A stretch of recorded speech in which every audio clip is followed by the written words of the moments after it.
salaamaaleykum mbokki internet ci Ngoundiane Actu nuyu nañu leen ziare leen am mbégte kontaan te si ànd bi ngeen di ànd ak ñun tey di samedi yem ak ñaar fukki fan ak benn ci weeru septembre 2024 ñu ngi fi nga xam ne moo di diwaan bu Ngoundiane tey askanu Ngoundiane fas yéene wàcc ci télé bi lëkkaloo kuréel gi ñu duppee ànd defar Ngoundiane lépp rek ngir daal di ñaawru melokaan bu jéggi dayo bi nga xamante ni yoon yu bàyyi ko sew xaay dem ci carrière yi mel na ko ku ne gis mu nekk ci yàqu-yàqu tey métti tax tey askan wi fas yéene amal doxub ñaxtu tey jii nii yéen a xool suñu ginnaaw mu mel ni askan wi tàmbale na ñëw rango ay morceau yu xonk lépp rek ngir fësal seenuk naqar ak seenuk njaxle ci melokaanu yoon bi nga xam ni mel na ko fi léegi ay simili daal neen indi lépp loo nga xamante ni dafay tukkee ci xibaar.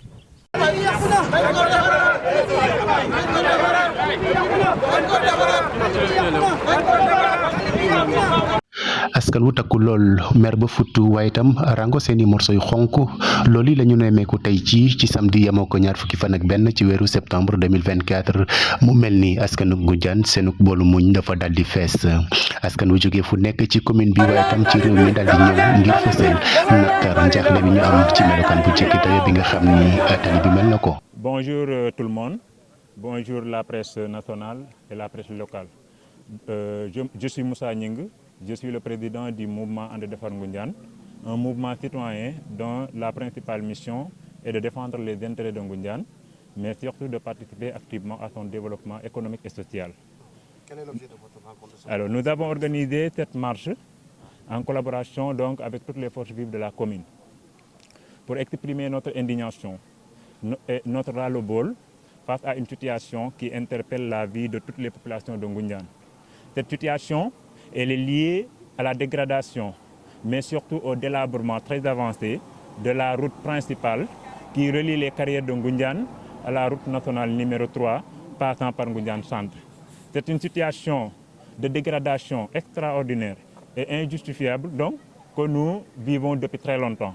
Et depuis trop longtemps, nous parlons. Depuis très longtemps, nous alertons.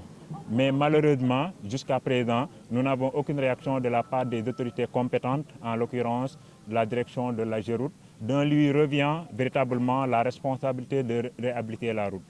À cet effet,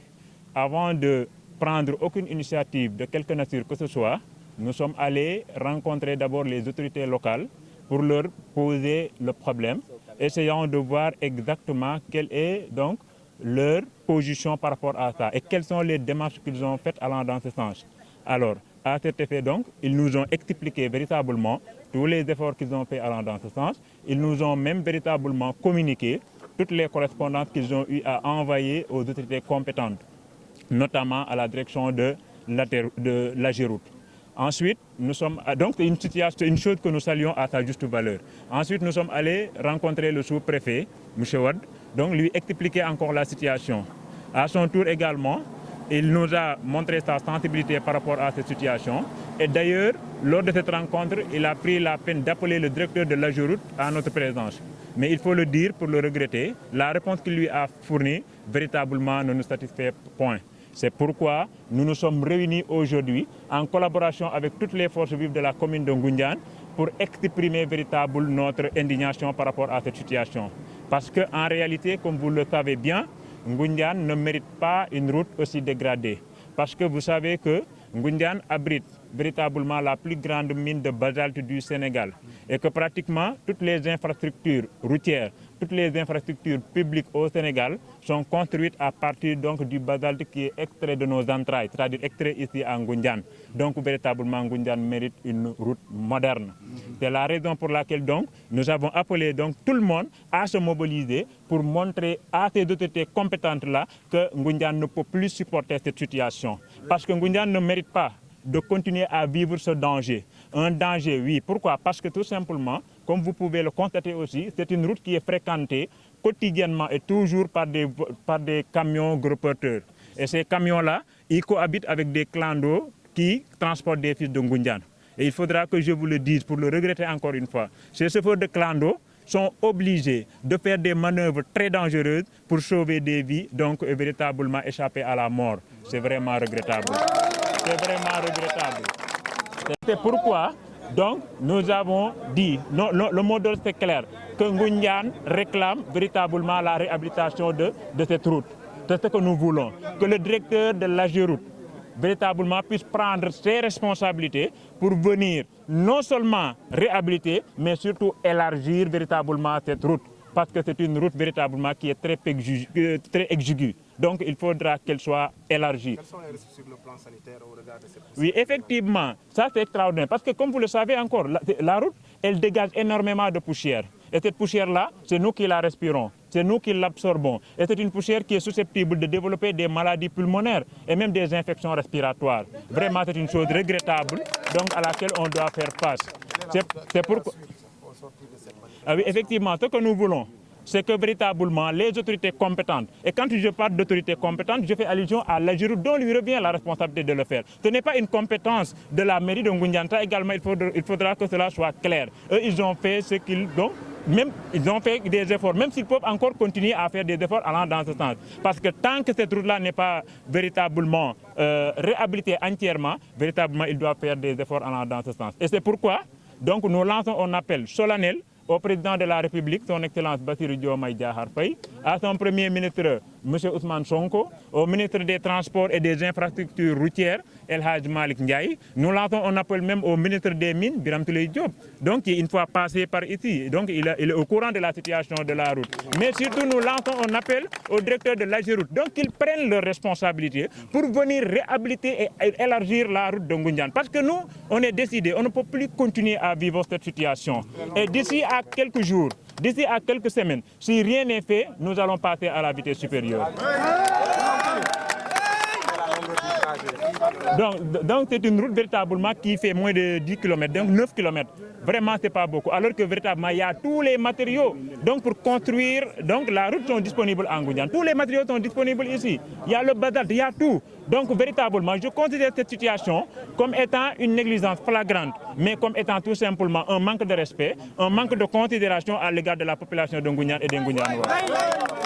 bu dee am na dëkk boo xam ni jamono ci yoon dem fa daal dinay jafe. nga xam ne taxawaayam fii ci Ngoundiane mooy def xeex lépp loo xamante ne ay intérêt Ngoundiane la waaye nag participer ci lépp loo xamante ne day suqali Ngoundiane. ñoo organisé woon marche bi tey nag ànd ko ci ak toutes les forces vives de la commune de Ngoundiane pour montrer pour wane suñu naqar ak suñu déception par rapport ak situation bi nga xamante ne dañ koy dund depuis très longtemps. te cette situation boobu mooy lan mooy yàqu-yàqu tali bii nga xam ne dafa toll ci état de délabrement boo xamante ne dafa jéggi dayoo ñu yàgg koo dund lool nag mu metti lool. léegi nag ñun avant ñuy jël benn ndogal par rapport ak marche bi ñu organisé dem nan rencontrer ñi nga xamante ne ñooy les autorités locales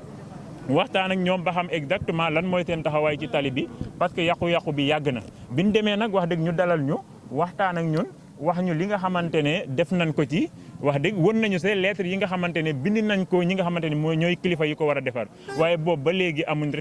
résultat satisfaisant moo tax nag ñun en tant que représentant en tant que acteurs sociaux ñu jël la responsabilité sur nous organiser cette marche pour mën a artu pour mën a wax yi nga xamante ne ñooy kilifa yi war a defar tali bi te mu nekk ci seen responsabilité ñu xam ne waa Ngoundiane pare nañ tey pour ñu defar seen tali bi te suñ ko defarul duñ toog ba keroog ñu koy defar. parce que benn affaire dafa am Ngoundiane tey mënul nekk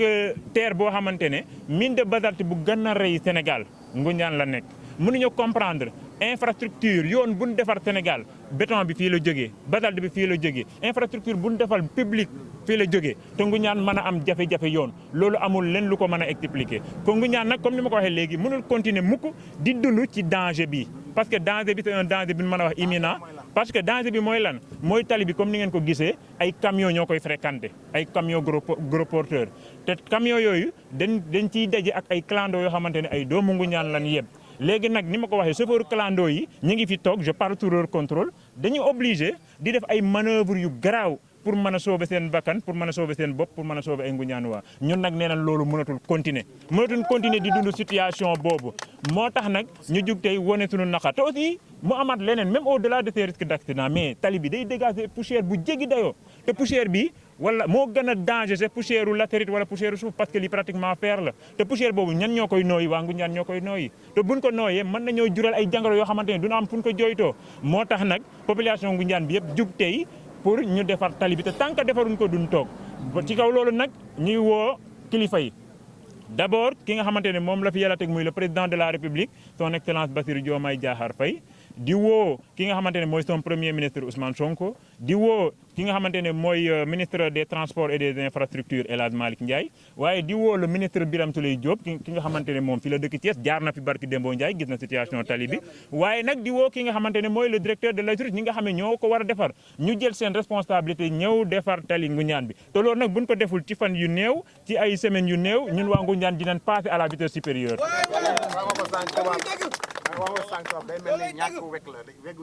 waaw non wegguñu parce que déjà Ngoundiane tey mënoo tey yoon buñ defar Sénégal mais barki Demba Ndiaye lan defar fii BRT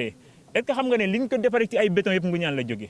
avant loolu defar nañ fi ab terre liñ fi jëlee ci béton yëpp Ngoundiane lañ ko jëlee léegi nag Ngoundiane mën a toog maanaam route bi nga xamante ne deful même pas 10 kilomètres mu am problème pour ñu defar ko ay at gi ñu koy jooy loolu dama jàpp ne manque de respect la ak manque de considération envers la population de Ngoundiane.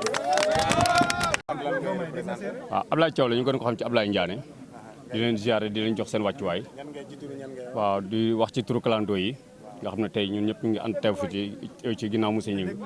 moom it mu nekk koo xam ne vraiment ku ñu soññ ci fii la ndax tali bi moo ñu fi dajale ñun ñëpp te li ñu fi dajale kenn ku nekk boo xoolee gis boo lambee daj Ngoundiane war ta mérito lii ak li fi jóge lépp ci ressource lu mel ni xeer bi nga xam ne fépp fu jekk tey ci Ngoundiane gi la jekke lépp fi la bàyyi ko Ngoundiane di noyee poussière bu mel nii ñun bu ñu ñëw ñun clando yi di daje camion yi boo ci duggoon tey di nga xam li ma lay wax des fois da ngay daje camion mu bàyyi boo gisee collision di am da ngay bàyyi sa voie ñëw jubal ci voie clando bi parce que voie boobu moo gën a baax léegi yow da ngay obligé wàcc bàyyi ko mu dem sinon waaw yow dafa am ay kamb yu mag kamb yu métti ñoo fi nekk waaw manœuvrer di moytu chaque jour bu dégg bëccëg te heure bu nekk la ñuy daw ñun autorité daal waaw ginnaaw bu ma sante Moussa mi ci liggéey bi nga xam ne def na ko ba mu agsi fii tey maa ngi interpellé monsieur Ousmane Sonko comme ni mu ko waxee ak gouvernement am yëpp ñu jàpp lañ ci lii parce que lii métti na trop li ñu dund tey bu ñu la ko waxoon da nga naan loolu amul te dagg nañ ko dund ça fait des années kii boo xoolee boo ko suivre ci média bi yaa ngi koy gis chaque jour mu ngi ci wax guddeeg bëccëg waaw li fi nekk dafa métti lu am ñu ne chauffeur yi la gaa chauffeur yi def nañ de défendre ma leen mais télé bii métti na métti goo xam ne nii chauffeur yi ay professeur pourquoi waruñu am 2 voies ak ay projecteur ba biir carrière àll baa ngi nii lan lañ ko doyee ah pour 2 fois mën naa am fii ba carrière ak ay projecteur pousse sa boodee nga gis ko ah àll baa ngi di fii ni mel dafa ñaaw nañu jàppale ngir yàlla ku ñu dimbali lañu bëgg xeexuñu xulawuñu politique uñu mais nañu jàppale ngir yàlla defarañu suñu tali bi loolu la ñu am li ñu dund métti na trop jërë ngeen jëf Serigne Kandji lañ koy wax mi ngi wax ci turu FRAPP représentant FRAPP France Dégage au niveau de la commune de Ngoundiane. waaw li may dolli ci li sama naataango di wax mooy dama koy laaj askanu Ngoundiane ku ni leen tali bii ñuy jaar liñ koy defaree Ngoundiane lay jóge ndax di ngeen ko gëm tali bii nga xamante ni 9 kilomètres ci lay toll lu mat 400 camion di fi jaar par jour di jël xeer bi nga xam ne ci la ñuy defaree tali ak lépp loo xam ne soxla nañ ko ci bâtiment di ko jëlee Ngoundiane di ko yóbbu tali boobu tey nekk na ci état bu doy waar boo xamante ni képp ku ñëw ba teg ci sa bët doo ko gëm bu ne la xeer bi fii lay jógee léegi nag li ñuy wax mooy woo état central mu def li nga xamante ni moo ko war mooy réhabilitation yoon bi ndax ay at ñi ngi nii di ci topp di ci wax waaye ba léegi liñ ci bëgg mënuñu ko cee am état nag su xamut li askan wi bëgg askan wi moom xam na li mu bëgg te dina jël ay responsabilité am ba mu mat sëkk lépp lu ko war mu def ko tey nag comme ni ko sama naataango bi waxee tey dinañ alerter woo ñi nga xam ne ñoo ko war a defar li leen war ñu def ko bis buñ ko defut duñu nangu askanu Ngoundiane continuer di loro ci poussière bi nga xam ne moom la leen 400 camions yi fi jaar par bis di xëpp di fi génn ay milliards bu continuer loolu dinañ leen taxawloo ba benn camion dootu fi jaar di lor askan wi ndax askan wi sonn nañ te amuñu dara loo xamante ni neex na leen ci tali bi. bi war na wàññi loxo société yi nga xamante ni fi yëngatu ci wàllum RSE bi wala ci yeneen ci tali beeg lamp yi nga xam ñu wàññi seen loxo ñu def ko. moom ministre de la mine bi mu fi ñëwee Birame Souleye Diop moo ko waxal boppam nee na li nga xam ni société minière yi nga xam ni fi lañ nekk li ñu war a def ci wàllu RSE bu doon téeméer defuñu benn bi wala benn bi nga jël ko xaaj ko sax defuñu ko kon li nga xam ne moom la ñuy wax état su fekkee moom mënta wax AGEROUTE gi nga xam ne moo koy liggéeyloo mu defar ko entreprise yi nga xam ne ñooy exploité basalte boobu di ci génn ay milliards te askanu Ngoundiane gisuñu ci seen bopp mu wax leen ñoom ñu réhabilité ko ndax camion yooyu ñoom lay liggéeyal duñu nangu Ngoundiane duñ ko nangu tey duñ ko nangu ëllëg te lépp loo xam ne war na ci dinañ ko def jàmmaarloog moom bañ defar route bi wala ñu gaare seen camion yi ba ëllëg ñu koy mën a defar ngir askanu Ngoundiane nekk ci jàmm. Ngoundiane mérite une route moderne trop c'est trop yile kàddu la ñu nemmeeku ci pancarte yi nga xam ne askatu Ngoundiane dal nañ ko yor ni ki tey jii loolu di wane ni seen bool muñ dafa dal di fees ñoom nag dal di yëkkati seen kàddu ngir ñi nga xam ne ñoo jiite réew mi mën ko dégg yile jafe-jafe sax bokk ci leen gën a naqari mooy Ngoundiane fi nga xamante ni yoon bi dafa jéggi dayoo foofii la béton bi jëm ci yeneen dëkk yi ngir dafa lital yu baax dal di nekk loolu yi nag bokk ci li nga xam ni ñoom dal nañ koy joytu jàpp ni loolu yi waratul mën a wéy